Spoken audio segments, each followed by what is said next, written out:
اللہ رب العزت کے فضل و کرم سے مرزا انجینئر کے پمفلٹ واقعہ کربلا کا حقیقی پس منظر 72 صحیح الاسناد احادیث کی روشنی میں اس کی حقیقت جو ہے وہ آپ بھائیوں کے سامنے رکھ رہے تھے۔ حدیث نمبر 14 سے پہلے مرزا جی نے ایک نوٹ قائم کیا، چوتھے خلیفہ راشد امیر المومنین سیدنا علی بن ابی طالب رضی اللہ تعالیٰ عنہ نے مندرجہ بالا حدیث نمبر 13 میں تیسرے خلیفہ راشد امیر المومنین سیدنا عثمان بن عفان رضی اللہ عنہ کا ذکر کیوں کیا؟ اس اہم بات کی حقیقت و حکمت اور امیر المومنین سیدنا عثمان بن عفان رضی اللہ عنہ کی مظلومانہ شہادت کی حقیقی وجوہات کو جاننے کے لیے صحیح احادیث نمبر 14 تا نمبر 16 ملاحظہ فرمایا۔ اور میں نے وہیں یہ بات کہی تھی کہ جس طرح پہلے مرزا جی نے حضرت عائشہ رضی اللہ تعالیٰ عنہ کی توہین و تنقیص کی، اب یہاں سے مرزا جی عثمان رضی اللہ تعالیٰ عنہ کی توہین اور گستاخی کا معاملہ شروع کر رہے ہیں۔ تو ہم نے حدیث نمبر 14 پڑھا تھا پچھلے درس میں اس کی حقیقت کو۔ اب مرزا جی آگے مطلب لکھتے ہیں اپنے وہی اس گمان کے ساتھ، مجھے تو سننے والی یا میرے پڑھنے والی پبلک وہ ہے کہ جو شاید سارے کے سارے اندھے بہرے لنگڑے لولے مقلد ہیں کہ حضرت جی نے پہلے کیا کہا، اب کیا کہہ رہے ہیں، اب کیا کہہ رہے ہیں تو بعد میں کیا کہیں گے، اس کو دیکھے بغیر اور اس کی تحقیق و تفتیش کیے بغیر وہ ایک نظریہ اور عقیدہ بنا لیتے ہیں۔ مرزا جی نے حدیث نمبر 14 کے تحت آگے یہ کہا ہے کہ سیدنا علی بن حسین تابعی رحمہ اللہ المعروف امام سجاد زین العابدین مروان بن حکم کا بیان نقل کرتے ہیں، مروان بن حکم کا بیان نقل کرتے ہیں۔ اچھا یہ آپ سمجھے ذرا، میں آپ کو بتاؤں ذرا بات دیکھیں۔ مرزا جی نے اس کے لیے یعنی یہ صحیح بخاری کی حدیث میں ہے، یہ کہہ کے جو نا مرزا جی نے نقل کیا ہے اور اس کے لیے پھر حوالہ دیا ہے صحیح بخاری حدیث نمبر 3111 3112، یہ میرے ہاتھ میں صحیح بخاری ہے۔ اس کی جلد نمبر 2 کا صفحہ نمبر ہے 509، کتاب المناسک ہے۔ امام بخاری رحمۃ اللہ علیہ نے باب قائم کیا، باب التمتع والاقران والافراد بالحج وفسخ الحج لمن لم یکن معه ہدی۔ اس کے تحت مرزا جی نے حدیث نمبر 1563 کا بھی حوالہ دیا۔ یہ میں نے 1563 حدیث نمبر نکالا ہے، اس کی میں عربی عبارت آپ کو پڑھ کے سناتا ہوں۔ کہتے ہیں ان الحکم ان علی بن حسین ان مروان بن حکم۔ اچھا کیا مطلب کہ مروان بن حکم سے علی بن حسین زین العابدین رحمۃ اللہ علیہ نے یہ بات بیان کی۔ اچھا مرزا جی کہتے ہیں کہ علی بن حسین زین العابدین نے مروان بن حکم کا بیان نقل کیا۔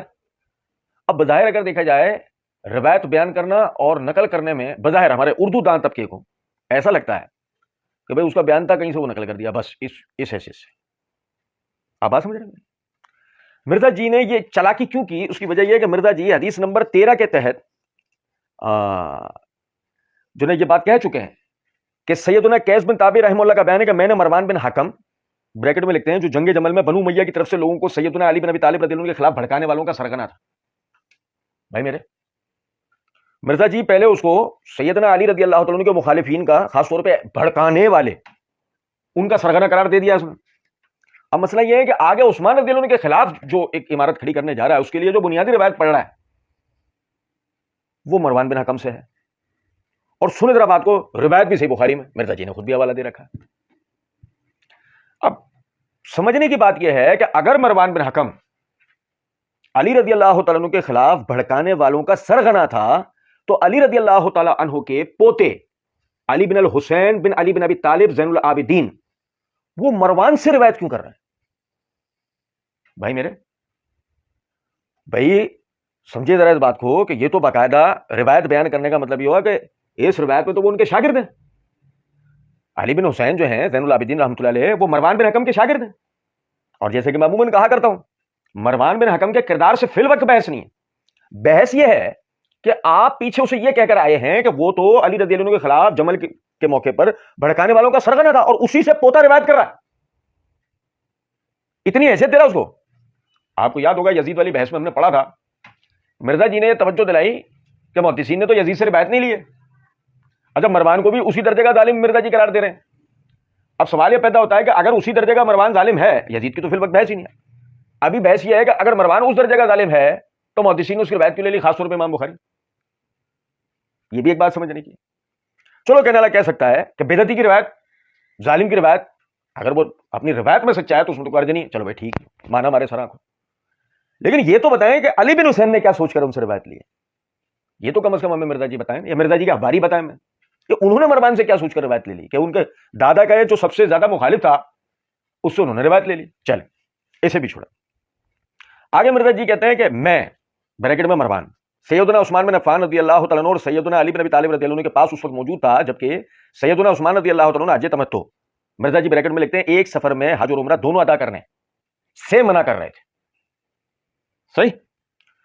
جب سیدنا علی رضی اللہ عنہ نے یہ صورتحال دیکھی تو کہا لبیک بعمرہ و حجۃ، یعنی عمرہ اور حج اکٹھا ادا کرنے کا اعلان کیا، اور فرمایا میں کسی شخص کے کہنے پر رسول اللہ صلی اللہ علیہ وسلم کی سنت ترک نہیں کروں گا.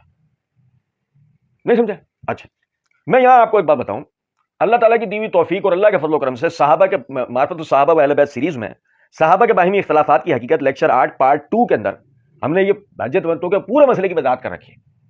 یہاں تو صرف مرزا جی نے جو 2 روایتیں نقل کی ہیں اس پر ایک مختصر سا تبصرہ آپ بھائیوں کے سامنے رکھیں گے. اچھا اب دیکھیں روایت میں الفاظ یہ ہیں کہ مروان بن حکم کہتا ہے کہ میں نے عثمان و علی رضی اللہ تعالیٰ عنہ کو میں نے دیکھا ہے کہ عثمان رضی اللہ عنہ حج اور عمرے کو ایک ساتھ ادا کرنے سے روکتے تھے، لیکن حضرت علی رضی اللہ تعالیٰ عنہ اس کے باوجود دونوں کا ایک ساتھ احرام باندھا اور کہا لبیک بعمرہ و حجۃ. آپ نے فرمایا کہ میں کسی شخص کے کہنے پر رسول اللہ صلی اللہ علیہ وسلم کی سنت کو نہیں چھوڑ سکتا. اچھا اب یہاں سے مرزا جی نے یہ تاثر دیا ہے جیسے اوپر لکھ کر آئے نا کہ امیر المومنین سیدنا عثمان بن عفان کی مظلومانہ شہادت کی حقیقی وجوہات، تو ان وجوہات میں سے ایک وجہ یہ بھی ہے کہ جو مرزا جی توجہ دلانا چاہ رہے ہیں کہ آپ نے حج تمتع پر پابندی لگا کے عوام کو اپنے خلاف کیا.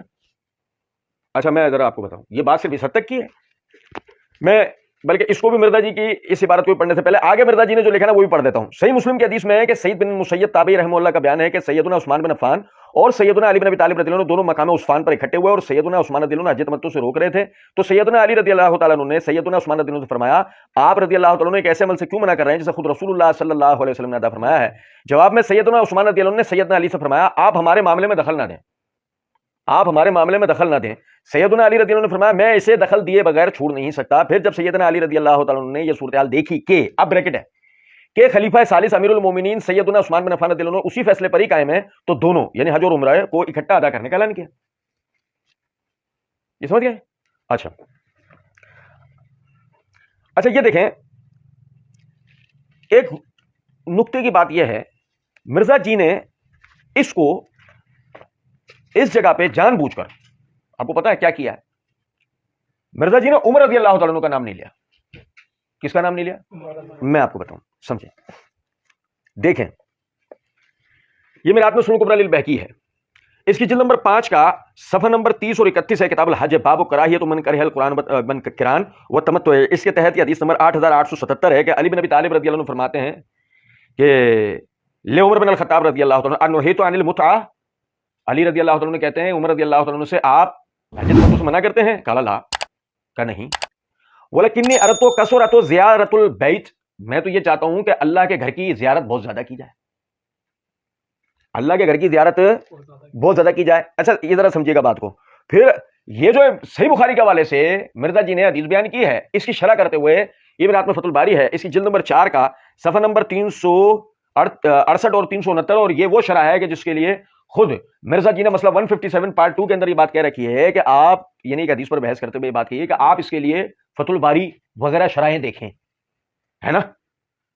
تو مرزا جی نے اس مقام پر بھی دیکھنی چاہیے تھی، لیکن مرزا جی نے 2 ہی معاملات ہوئے ہوں گے، یا تو دیکھی تو چھپا لی، اور یا پھر وہی جو ہم کہتے ہیں مرزا جی ڈکٹیشن پہ چلنے والا آدمی ہے، اس کی کہاں فتح الباری تک رسائی. ایک بات وہ لکھتے ہیں کہ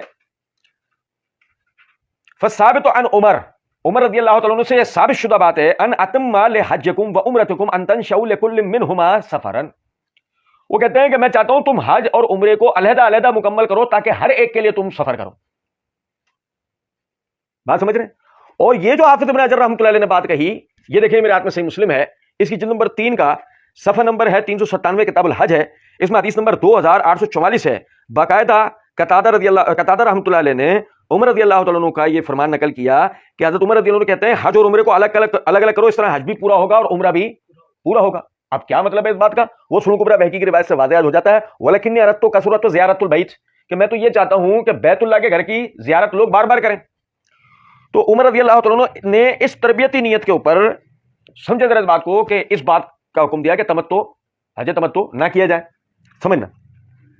اب مرزا جی نے یہاں پہ چلاکی پمپ فلڈ میں کیا کی کہ انہوں نے عثمان رضی اللہ عنہ کی شہادت کی وجوہات بیان کرنے میں اس وجہ کو شامل کیا کہ انہوں نے حج تمتع پہ پابندی لگائی. سمجھنا اب پابندی لفظ میں کیوں کہہ رہا ہوں میں آگے پڑھوں گا ذرا سمجھنا. اور مرزا جی نے چھپایا کیا کہ یہ کام سیدنا عثمان نے نہیں کیا، ان سے پہلے یہ کام عمر رضی اللہ تعالیٰ نے کیا ہے. اور ہم نے اس مقام پر بھی جہاں تفصیلی یہ ویڈیو بنائی، اور آج ایک دفعہ پھر آپ بھائیوں کو توجہ دلانا ہے. مرزا جی کے سارے سہولت کار، اب مرزا جی کے اندھے بہرے لنگڑے لولے مقلدین کے لیے ہمارا سوال ہے کہ کیا سیدنا علی رضی اللہ تعالیٰ عنہ نے عمر رضی اللہ تعالیٰ عنہ کا حج تمتع کے فیصلہ سننے کے بعد کیا آپ نے ان کی مخالفت کرتے ہوئے حج تمتع کیا؟ اور سمجھے ہیں بات کو یا نہیں؟ آپ عثمان رضی اللہ عنہ کے حوالے سے روایت لا رہے ہیں نا. اور ذرا دیکھنا، ذرا یہ دیکھنا آپ، اور آپ کو میں حیران کروں.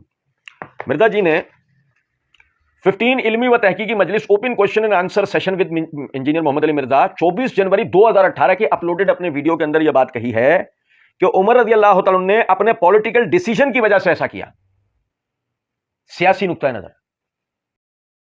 وَقُلْ جَاءَ الْحَقُّ وَزَهَقَ الْبَاطِلُ إِنَّ الْبَاطِلَ كَانَ زَهُوقًا.